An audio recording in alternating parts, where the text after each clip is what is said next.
જય શ્રી કૃષ્ણ, જય દ્વારકાધીશ મિત્રો. આજે આપણે અધ્યાય 18નો 73મો શ્લોક સમજીશું. અર્જુન ઉવાચ નષ્ટો મોહ સ્મૃતિલબ્ધા ત્વત્પ્રસાદાન્મ યાચ્યુત સ્થિતોસ્મિ ગતસંદેહ કરિષ્યસે વચનમ તવ.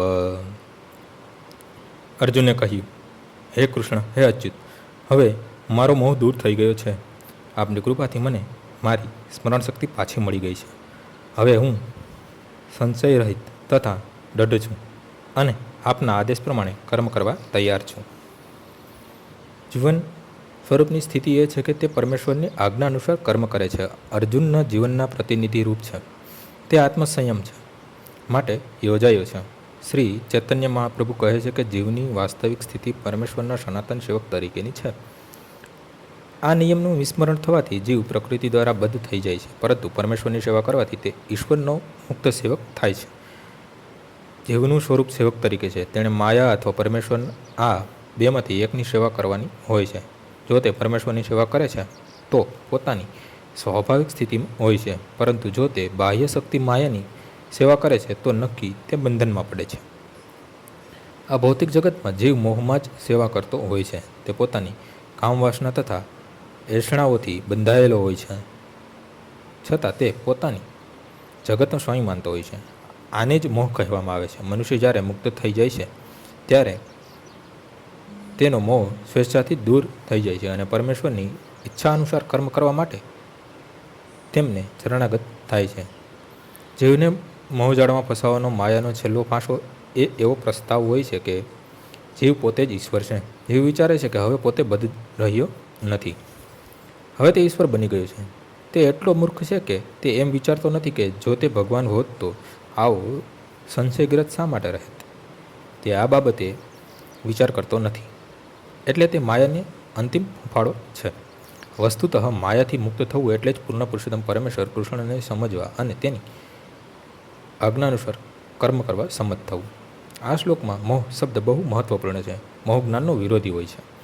વસ્તુતઃ સાચું જ્ઞાન તો એવી સમજણ છે કે જીવ માત્ર ભગવાનનો સનાતન છે, પરંતુ તે આ અવસ્થામાં પોતાનો વિચાર કરવાના બદલે જીવ એમ માને છે કે પોતે સેવક નથી તથા પોતે આ ભૌતિક જગતનો સ્વામી છે, કારણ કે તે પ્રકૃતિ ઉપર પ્રભુત્વ જમાવવા માંગે છે. આ જ તેનો મોહ છે. આ મોહ ભગવદ્ કૃપાથી કે શુદ્ધ ભક્તના અનુગ્રહથી દૂર થઈ શકે છે. જ્યારે તે મોહ દૂર થઈ જાય છે ત્યારે મનુષ્ય કૃષ્ણ ભાવનામૃતમાં કર્મ કરવા રાજી થાય છે. કૃષ્ણની આજ્ઞા પ્રમાણે કાર્ય કરવું એ જ કૃષ્ણ ભાવનામૃત છે. માયાથી મોહગ્રસ્ત થયેલો બધો જીવ જાણતો નથી કે પરમેશ્વર જ એવા સ્વામી છે કે જેનો જ્ઞાનમય છે અને સચરાચરના સ્વામી છે. તેઓ પોતાના ભક્તોની મરજી મુજબ બધું જ આપી શકે છે. તેઓ સૌના મિત્ર છે અને પોતાના ભક્તો પ્રતિ વિશેષ કૃપાભાવ રાખે છે. તેઓ આ ભૌતિક પ્રકૃતિ તેમજ સર્વ જીવાત્માઓના અધિક્ષક છે. તેઓ અક્ષયકાળના પણ નિયંત્રક છે અને સમસ્ત ઐશ્વર્યો તથા શક્તિઓથી સભર છે.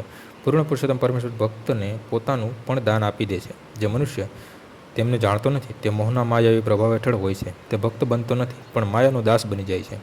પરંતુ અર્જુન ભગવાન પાસેથી ભગવદ્ ગીતા સાંભળીને સમગ્ર મોહમાંથી મુક્ત થઈ ગયો છે. તે સમજી શક્યો છે કે કૃષ્ણ તેના મિત્ર છે. એટલું જ નહીં પણ પૂર્ણ પુરુષોત્તમ પરમેશ્વર શુદ્ધા છે અને તે કૃષ્ણને વાસ્તવમાં સમજી ગયો. માટે ભગવદ્ ગીતાના પઠનનો અર્થ એ થયો કે કૃષ્ણને વાસ્તવિક રીતે સમજવા. મનુષ્ય જ્યારે પૂર્ણ જ્ઞાન થાય છે ત્યારે તે વાસ્તવિકપણે કૃષ્ણનું ચરણ લે છે.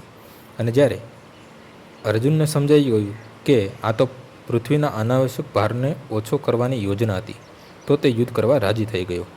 પૂર્ણ પુરુષોત્તમ પરમેશ્વરની આજ્ઞા પ્રમાણે યુદ્ધ કરવા માટે તેણે ફરીથી પોતાના શસ્ત્રો ધનુષ બાણ ઉપાડી લીધા. આજનો શ્લોક અહીં પૂર્ણ થાય છે. આવતીકાલે ફરીથી સવારે 6 વાગ્યે મળીશું. જય શ્રી કૃષ્ણ.